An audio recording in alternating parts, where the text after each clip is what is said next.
Se você está sofrendo porque alguém se afastou, ou porque uma relação começou a desmoronar, talvez isso não seja o fim. Talvez seja Deus. Nem toda perda é ataque do inimigo. Nem todo afastamento é abandono. Às vezes, é proteção. Deus ama pessoas, mas Ele não permite que qualquer pessoa permaneça na sua vida. E quando alguém começa a atrapalhar o propósito, a fé ou o crescimento que Deus tem para você, Ele age. Talvez você esteja insistindo em alguém que Deus já respondeu com silêncio.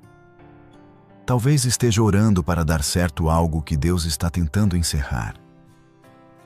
E isso dói. Neste vídeo, você vai conhecer os 7 sinais claros de que Deus está tentando tirar alguém da sua vida. Sinais que aparecem antes da ruptura, mas que muita gente ignora. O último sinal é o mais ignorado e também o mais perigoso, porque quase sempre ele vem disfarçado de amor. Se você já sentiu confusão, dor ou culpa por alguém que saiu ou está saindo da sua vida, fique até o final. Isso pode mudar completamente a forma como você enxerga essa perda. Sinal número 1. A presença dessa pessoa começa a roubar a sua paz. Deus é um Deus de paz. Então, quando alguém entra na sua vida e a paz começa a sair, isso não é coincidência. Você ora, mas depois de falar com essa pessoa, fica confuso. Você tenta se aproximar de Deus, mas depois desse relacionamento, se sente distante. Não é briga, não é discussão, é um incômodo interno. A Bíblia diz, em Colossenses, capítulo 3, versículo 15, que a paz de Cristo deve ser o árbitro do nosso coração. Árbitro decide quem fica e quem sai. Mas aqui está o detalhe que muita gente ignora. Nem toda pessoa que tira sua paz faz isso de forma óbvia. Algumas fazem sorrindo. Sinal número 2. Essa pessoa te afasta de Deus, mesmo sem perceber. Repare com atenção. Depois que essa pessoa entrou na sua vida, você ora menos, busca menos, se envolve menos com as coisas de Deus. Não porque ela proíbe, mas porque ela ocupa o lugar que só Deus deveria ocupar. Sansão não caiu porque Dalila era má. Ele caiu porque confiou demais em alguém que não compartilhava do mesmo propósito. Quando uma pessoa começa a competir com o seu tempo com Deus, ela deixa de ser bênção, mesmo que pareça amor. E agora vem algo ainda mais sério. O próximo sinal geralmente aparece quando Deus já tentou avisar de todas as outras formas, mas você não quis ouvir. Se você já sentiu isso, essa perda de paz, esse afastamento espiritual, talvez Deus esteja sendo mais claro do que você imagina. Sinal número 3.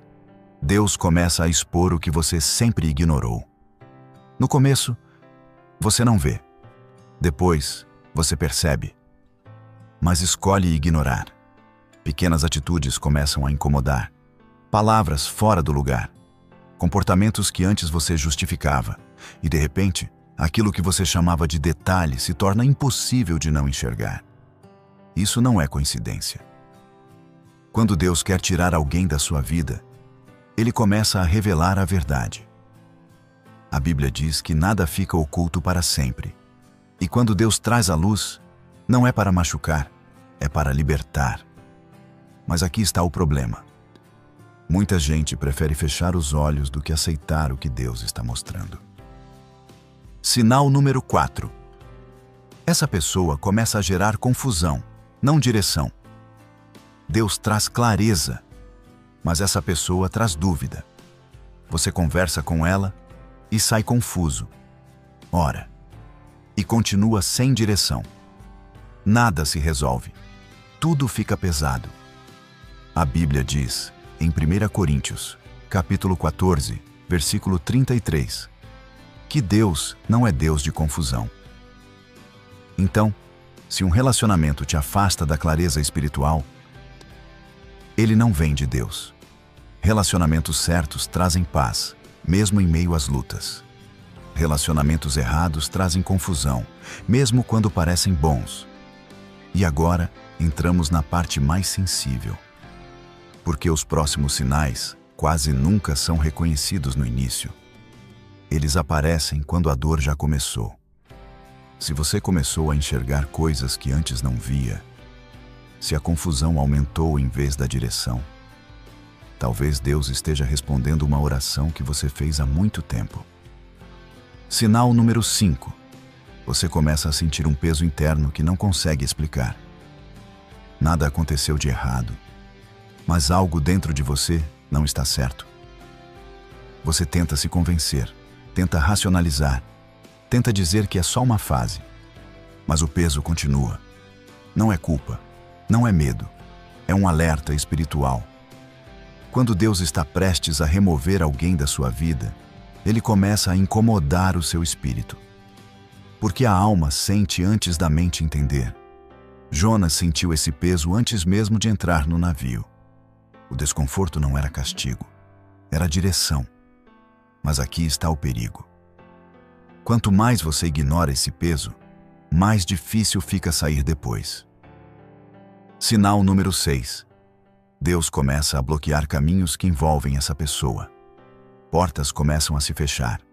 Planos não fluem. Conversas não avançam. Tentativas não funcionam. E você insiste. Mas tudo trava. Isso não é atraso. É livramento. Deus fecha portas que você não teria coragem de fechar sozinho. Porque Ele vê o fim enquanto você ainda está no começo. A Bíblia diz que Deus endireita os caminhos. E às vezes, endireitar significa impedir você de continuar. E agora vem o último sinal. O mais ignorado. O mais confundido com amor. E o que mais destrói pessoas espiritualmente quando é ignorado. Se você já sentiu esse peso, se portas começaram a se fechar, talvez Deus esteja fazendo exatamente o que você pediu em oração, mesmo que doa. Sinal número 7. Você confunde apego com amor. Esse é o sinal que mais engana, porque ele não dói no começo, ele convence. Você não fica porque é saudável. Você fica porque tem medo de perder, medo de ficar sozinho, medo de recomeçar, medo de admitir que Deus tinha razão. Mas apego não é amor. Apego é dependência emocional. Amor verdadeiro traz crescimento. Se essa pessoa te prende pelo medo e não pela paz, ela não veio para ficar. Muita gente ora pedindo para Deus tirar alguém da sua vida. Mas quando Deus começa a agir, essa mesma pessoa chama de dor. Abraão só recebeu a promessa quando soltou o que Deus pediu. Aquilo que você se recusa a entregar pode estar atrasando tudo. Deus nunca tira alguém sem antes tentar te avisar. O problema não é quando alguém vai embora. É quando você insiste em manter o que Deus está removendo. Se alguém saiu da sua vida e isso ainda dói, talvez não tenha sido perda. Talvez tenha sido livramento. Deus não remove pessoas por crueldade. Ele remove por amor, porque Ele vê o que você não vê, sabe o que você não sabe, e protege você de caminhos que destruiriam o seu propósito. Quem foi a pessoa que Deus tentou tirar da sua vida? E você insistiu em manter?